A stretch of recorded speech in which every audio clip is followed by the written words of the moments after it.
I break garden rules, but I'm not careless. There are some principles I will never ignore. These are the garden rules I will never break. Rule number one, I never ignore soil health. Soil isn't just dirt, it is alive. If the soil is weak, the harvest will be weak. A single teaspoon of healthy soil can contain billions of microorganisms.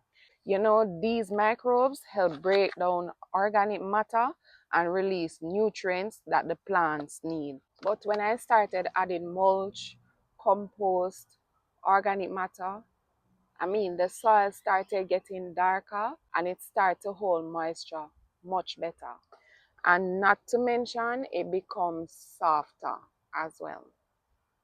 After that, for example, my peppers grew stronger without needing as much extra feeding. So yes, I've observed that healthy soil does improve root development and water retention, and come to think of it, nutrient cycling as well.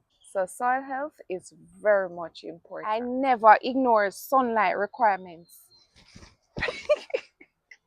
Fruit crops like tomatoes, peppers, cucumbers, and okras need strong sunlight for proper growth. But of course, leafy greens can tolerate partial shade, especially in hot climates. I never overwater seedlings.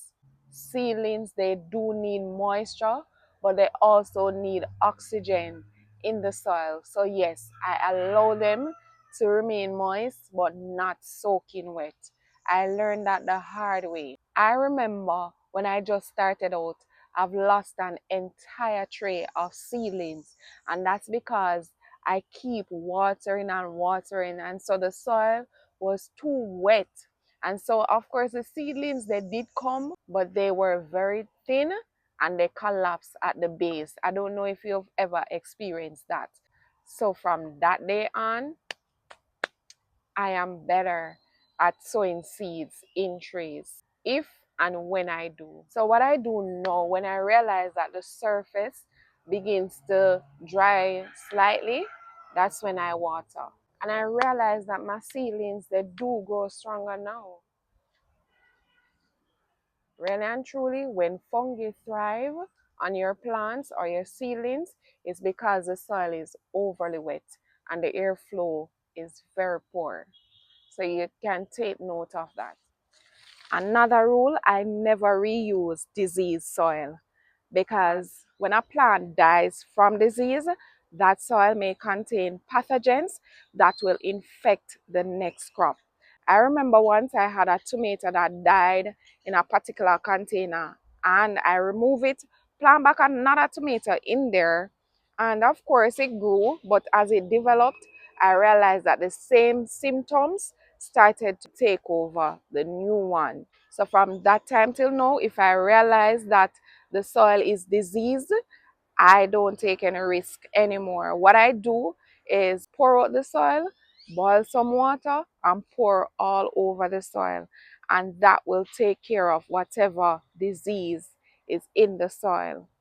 I remember doing a research once where I've learned that some soil disease like bacterial wilt and others, they will live for years in the soil.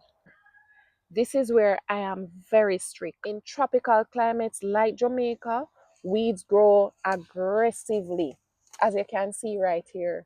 I allowed these because I needed to show you what I'm talking about, right? They compete with the crops for nutrients, sunlight, water, and airflow.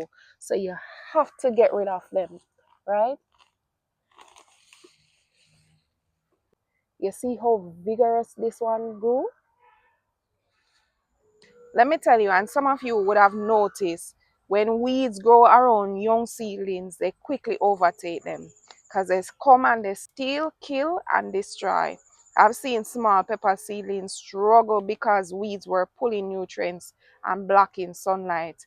I experiment with spacing, I experiment with planting times, but weeds, I don't negotiate with them. Some gardening rules can be flexible, but these protects the health of your garden because discipline builds harvest. If you could keep one garden rule forever, which one would it be? All right, so here am I getting some corns. Yay. All right, so I am going to pull them out just to show you and just to make my life easier as well. So when I go inside, I don't have to do this. I mean, look at this corn. It is full, ready, just perfect. And yeah, I'm getting three as usual. So Stacy, you don't share with others. Yeah, I do. And oftentimes when I do share, I don't record because sometimes I just come and grab and go. Sometimes, yeah, in my harvests, I would share some of those, but a lot of times I don't have any time to pick up the camera when I just want to, share with someone. And it is such a joy when you can share, especially when you know that, it's the work of your hands by the help of God. Yeah. So look at this one. All three of them, they're very nice. So I'm getting these beans right now. And I accidentally broke off this one yesterday. Well, it was late yesterday. My next video will actually show you why. So stay tuned for my next video tomorrow, same time, God's willing. You'll see why I had this accident. So it was late evening, so I just leave them and said, all right, I'll get them this morning. And here am I. So these string beans, they have been doing very well. They're very tasty, very pure, and I'm just loving them. I actually love string beans, blanched and then sauteed in some nice infused garlic and onions and nice. I'm hungry. Anyways, yeah, I just want this video to encourage us to grow what we eat and eat what we grow. And scotch bonnet peppers, like they literally never outside of my garden. And these plants, they have been producing so much. Like I literally could go to the market with scotch bonnet peppers every week and make a little change.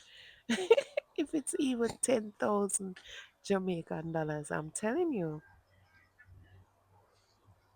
this sweet pepper, so pretty.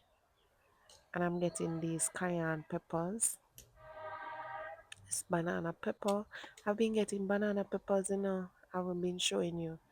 Yeah. And I am getting lovelies, these lettuce. I can tell you, they taste so good. They are very tender. Wow. I made a salad the other day with some of them, and my children didn't fail to express how pure and how organic they were. Of course, I've been sharing with the rabbits because some of them, the bottom ones, they don't look so 100. They don't look so, good. So I've been sharing with the rabbits and they have been enjoying.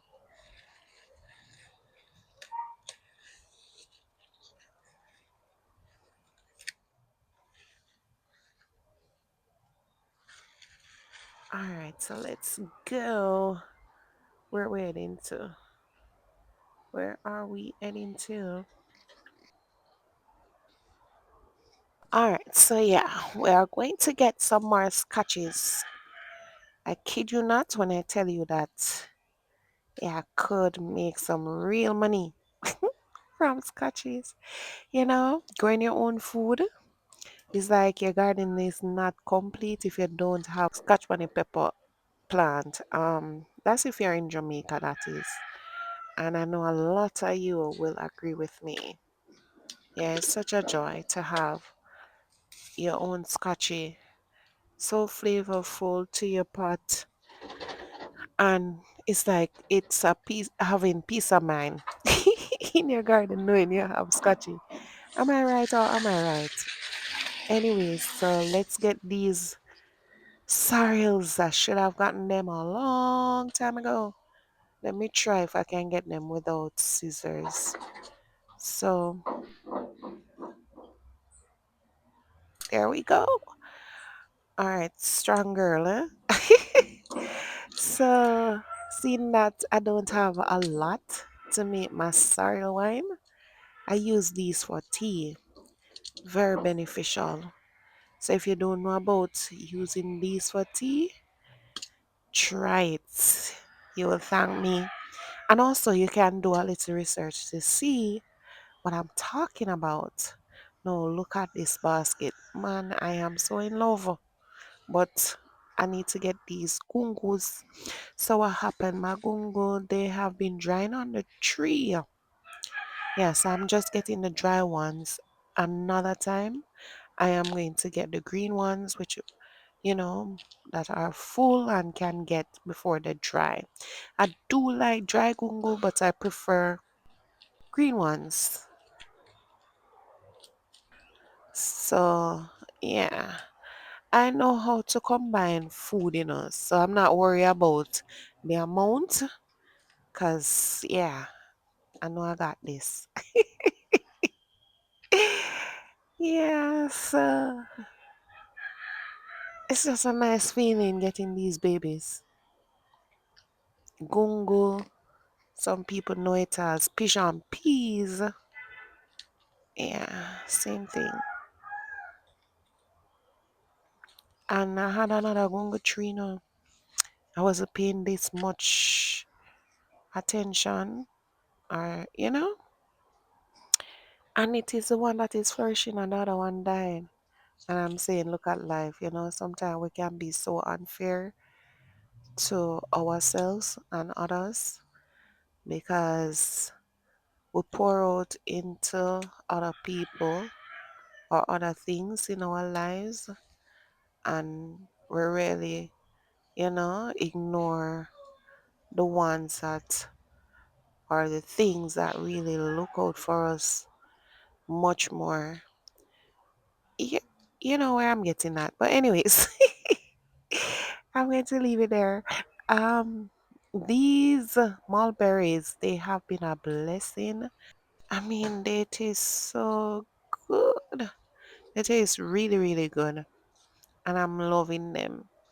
And yeah, after these are through producing, I'm going to this baby down again. Like I get used to stripping it.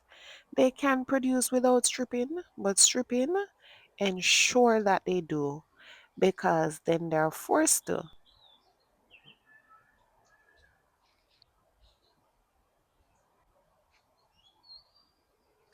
And what I've noticed is that, the harvest gets greater and greater every time.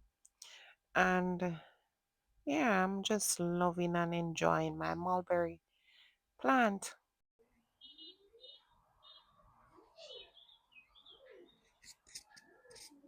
Look at this basket, just look at it.